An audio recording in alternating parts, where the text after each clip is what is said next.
Salut à tous, c'est Akapériple et on se retrouve aujourd'hui pour une petite vidéo sur Modern Warfare 2. Mais avant cela, je suis accompagné de Akapoeira. Ouais, salut tout le monde et on se retrouve sur un gameplay de AK Penalty qui va faire vraiment un score de malade en domination sur Favela. Donc on va pas vous spoiler, on va vous laisser un peu découvrir le score. Par contre, au vu du titre, vous savez ce qui va se passer. Et on est là en fait pas vraiment pour commenter techniquement ou tactiquement ce qu'il va faire. On est là pour vous parler d'un sujet qui tient à cœur à la plupart des joueurs de la communauté en fait. On en a parlé avec d'autres personnes et on va essayer d'être là pour mettre un petit peu tout au clair, pour que ça soit clair dans l'esprit des gens, des néophytes, des gens qui ne s'y connaissent pas vraiment. On va vous parler des casques audio, que ce soit des casques de jeux, de compétition ou les casques audio en fait pour PS3, Xbox et PC. Donc, comme va le dire Rip, il y a en fait des casques pour différentes utilisations. Ouais, donc déjà, on va commencer par les trucs de base. Juste les casques pour parler en fait avec vos amis ou avec tout simplement se dire ça dans les parties.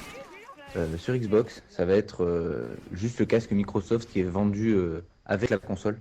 Donc ça, c'est pas ce qu'on appelle un casque de jeu. C'est vraiment juste un casque audio pour parler, pour chatter avec ses potes ou les adversaires. Sur la PS3, ça va être l'équivalent du casque Microsoft va être une petite oreillette qui est alors soit vendue avec, soit vendue à part. Ça dépend le pack que vous prenez. Euh, et donc cette petite oreillette va pareil vous servir à chatter au cours des parties. Ensuite, on va rentrer dans les casques de jeu, ce qu'on appelle les casques de jeu. C'est-à-dire des casques où vous allez avoir vraiment le son du jeu dans les oreilles, quoi. Et donc ça, c'est vraiment varié. Il y a vraiment une grande gamme de prix. Donc c'est vraiment en fonction des personnes. Ça, enfin, personne peut choisir pour vous ce que vous voulez prendre. Donc on va vraiment retenir, enfin pour moi, les grosses marques, on va dire, de casques au niveau Xbox 360 et PS3 sont les casques Triton et les casques Sharkoon. Il faut savoir que Acapera et moi-même, on a tous les deux un X Pro, donc c'est un Triton X Pro. C'est le Triton qui coûte 180 € à l'achat. Donc voilà, nous on a celui-là. Euh, le gameplay là, de AK Penalty, lui, est équipé juste d'un AX 180. Et enfin, je sais pas trop, enfin, je crois pas que on voit vraiment la différence sur son gameplay de l'utilité d'un casque. Mais enfin, bon, on rentrera dans un débat sur l'utilité vraiment des casques plus tard et je vais laisser Wera continuer. Donc, on a dit qu'on retenait en fait Sharkon et Triton, en fait, tout simplement parce que c'est le, à peu près les deux seules marques qui ont proposé un casque qui soit en général utilisé depuis quelques temps. Donc, depuis Code 4 par exemple pour le X Pro ou le Sharkoon. Ou c'est leur variante dans le gaming. Donc ce sont des casques équipés de 5.1. Le 5.1 c'est quoi? On va dire que vous avez un casque et qu'en fait à l'intérieur vous pouvez entendre, vous avez 5 caisses et une caisse, chaque caisse est dédiée à, on va dire, à une fonction spécifique. Et comme on peut le voir, ces casques, donc on va penser au Sharkon X Static et le AX Pro, sont équipés de manettes avec des molettes. On peut régler front, center, rear et sub. Ce qui correspond en fait à devant soi, derrière soi, le son que l'on produit soi-même en fait et les basses. Pour un casque comme le AX720, cela va servir à, enfin le 720 va émuler ce son, c'est-à-dire qu'il n'y aura pas véritablement autant de caisses de résonance à l'intérieur, mais cela va faire comme si. Pour les casques en 7.1, donc on va avoir deux caisses de résonance par exemple, ou alors on est censé avoir une meilleure spatialisation, c'est-à-dire on va savoir mieux d'où vient le son. Cependant, en réalité, les jeux vidéo actuels ne prennent pas tellement en charge le 7.1, contrairement aux DVD, Blu-ray. Euh, et on peut traiter rapidement donc des casques, des autres marques de casques. Donc il y a le Turtle Beach que nous n'avons pas cité premièrement parce que elle n'est pas encore tellement implantée, autant implantée que le Sharkoon et le Triton. Donc avec son modèle phare, le PX5, donc le modèle haut de gamme à 190 € qui va concurrencer le AX Pro. euh, qui donc un modèle qui va vraiment pour la compétition, pour entendre le pas des ennemis, pour les rechargements, donc pour entendre les Ninja Pro sur Modern 2, je pense. Il y a le Astro A40, donc là c'est vraiment le très haut de gamme, c'est vraiment le top du top pour les gamers, ça va aller jusqu'à 280 $, donc je vous laisse faire un peu la conversion. Donc ça va taper franchement dans les 200 € avec un boîtier excellent, mais là c'est vraiment ce qu'on peut faire de meilleur.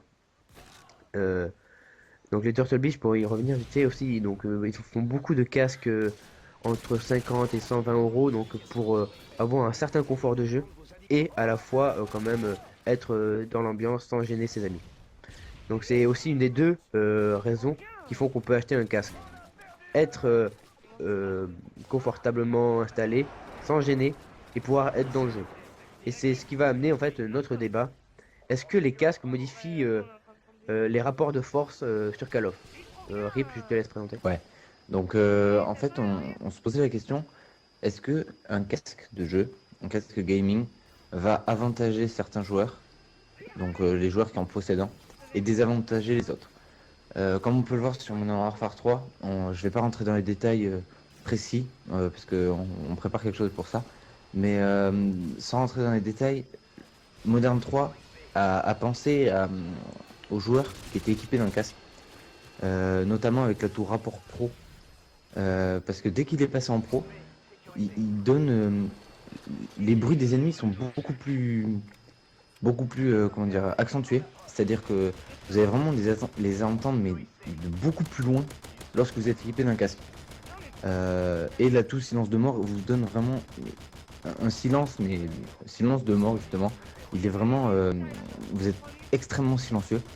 Et donc moi, mon avis, c'est que un casque pour une personne qui sait l'utiliser peut l'avantager et donc désavantager certaines personnes en face si elles n'utilisent pas les atouts appropriés. Donc vas-y, Waira, je te laisse continuer. Donc en fait pour nous, comme Call of Duty en général, donc comme quand il est joué en ligne, c'est censé être du plaisir.